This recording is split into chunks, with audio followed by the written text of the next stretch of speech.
আলাই রাত্রি গভীরে উনি বড় ডাকাত সর্দার ছিলেন। তো গভীর রাতে উনি ডাকাতি করতে গেছেন। রাশিয়া সামারকান্দের বড় ডাকাত, পৃথিবীর একজন বড় বিখ্যাত ডাকাত সর্দার ছিল তিনি।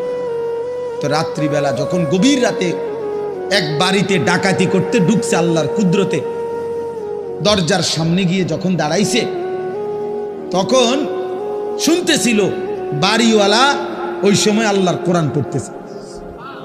আমার কাছে আরবি কিতাব আছে, কিতাবে লিখছে আজ-জুহাদু মিআতুন, ওই কিতাব। তো এটা বাংলা অনুবাদ হয়েছে দুনিয়া বিমুখ শতমনীষী, অসাধারণ কিতাব। তো রাহনুমা প্রকাশনী। তাই উনি দরজায় দাঁড়াইয়া শুনতেছে যে বাড়িওয়ালা ভিতর থেকে ওই ঘরের বুড়া মিয়া আল্লাহর কোরআন পড়তেছে। আলাম ইয়ানি লিল্লাযীনা আমানু আন তাখশা কুলুবুহুম লিযিকরিল্লাহ। আল্লাহ বলছেন, আমার মুমিন বান্দা, আমি আল্লাহর শরণ, আমার বন্দিগি, আমার জিকির, আমার ইবাদতের জন্য তোমার মনটা নরম হওয়ার, অন্তরটা নরম হওয়ার সময় আজও কি হয়নি? আজও হয় নাই বান্দা? আর কোনদিন আমাকে সেজদা দিবা না?